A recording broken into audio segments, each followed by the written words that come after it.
নমস্কার সকল চাকরি প্রার্থীদেরকে তোমাদের জন্য নিয়ে চলে এসেছি আর একটি নতুন আপডেট চাকরি নিয়ে, যেখানে হোমগার্ডে 10,000 পোস্টে নিয়োগ করা হবে। তার জন্য একটি বিজ্ঞপ্তিও প্রকাশিত করা হয়েছে মার্চ মাসে। এখন চলছে মে মাস।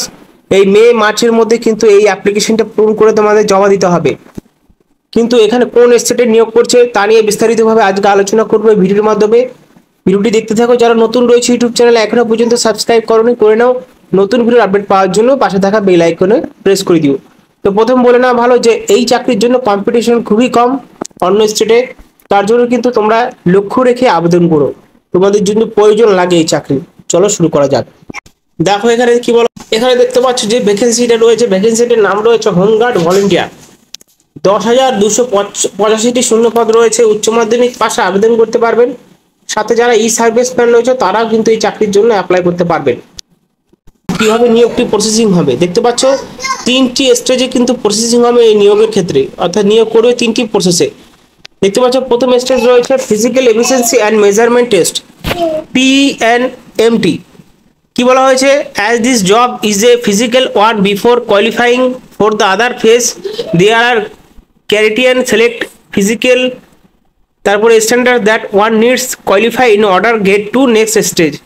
তো এখানে ফিজিক্যাল বা মেজারমেন্ট, ফিজিক্যাল এফিসিয়েন্সি বা ফিজিক্যাল মেজারমেন্টের পরে সেকেন্ড স্টেজে ধাপে যাবে। এবার দেখতে পাচ্ছ সেকেন্ড স্টেজে কি বলা হয়েছে, written exam. The candidate qualify the physical exam and they will be eligible to sit in the written examination for the which discuss the syllabus below. তো এখানে বলা হয়েছে যে ফিজিক্যাল মেজারমেন্ট প্রথমত আমাদের এখানে কি হয়, প্রথমে হয় পরীক্ষা, তারপরে হয় হলো এখানে ওয়েস্ট বেঙ্গলে হয় হলো প্রথমে পরীক্ষা, তারপর হয় কিন্তু physical measurement, physical efficiency test. কিন্তু এই রাজ্যে কিন্তু সেটা নয়, এটা কিন্তু উল্টোটা। প্রথমে ফিজিক্যাল মেজারমেন্ট হবে, তারপর কিন্তু পরীক্ষা হবে স্টেজ 2 এ। তারপর স্টেজ 3 তে কি বলা হয়েছে, document verification. After successfully clearing the writing examination, written examination, candidate will be called with their original document for the document verification process. তারপরে দ্বিতীয় স্টেজে গিয়ে তৃতীয় স্টেজে আসার পরে তোমাদের সমস্ত ডকুমেন্ট কিন্তু অরিজিনাল জমা দিতে হবে। তারপর দেখতে পাচ্ছ কি বলা হয়েছে, Delhi home guard recruitment 2024 physical exam. তো এখানে আমাদের ওয়েস্ট বেঙ্গল নয় এবং অন্য কোনো স্টেট নয়, শুধুমাত্র দিল্লি স্টেটে 10,285টি শূন্য পদে কিন্তু নিয়োগ করা হবে। প্রথম দেখতে পাচ্ছ height, home guard recruitment 2024, the minimum height for male candidate has been kept at 165 centimetre and for the female candidate 152 centimetre. বলা হয়েছে 165 সেন্টিমিটার লাগবে ছেলেদের ক্ষেত্রে এবং মেয়েদের ক্ষেত্রে 152 সেন্টিমিটার লাগবে। বয়স, এই চাকরির জন্য বয়স দেখতে পাচ্ছ রেস অ্যান্ড মিটার্স কোয়ালিফাই। দেখতে পাচ্ছ বয়স, এখানে কি হয় বয়স অনুযায়ী কিন্তু দৌড় হয়। যাদের বয়স বেশি হবে তাদের দৌড় কম হবে এবং টাইম বেশি হবে। আপ টু 30 ইয়ার্স, 30 বছরের মধ্যে যারা হচ্ছে 1600 মিটার 6 মিনিটে করতে হবে। এবং 40 থেকে 30 বছরের মধ্যে, 30 থেকে 40 বছরের মধ্যে যারা রয়েছে তাদের 1600 মিটার করতে হবে 7 মিনিটে। বোঝা গেল? এখানে দেখতে পাচ্ছ যে 45 থেকে 40 বছরের মধ্যে যারা রয়েছে 1600 মিটার 8 মিনিটে দৌড়াতে হবে। এবং যারা ই সার্ভিসম্যান, EX, CF এবং 45 ইয়ারের ওপরে যারা রয়েছে 1600 মিটার 10 মিনিটে দৌড়াতে হবে। তারপরে ফিজিক্যাল ক্যান্ডিডেট, ফিমেল ক্যান্ডিডেটদের জন্য দেখতে পাচ্ছ মেয়েদের 18 থেকে 30 বছরে যারা রয়েছে 1600 মিটার দৌড়াতে হবে 8 মিনিটে।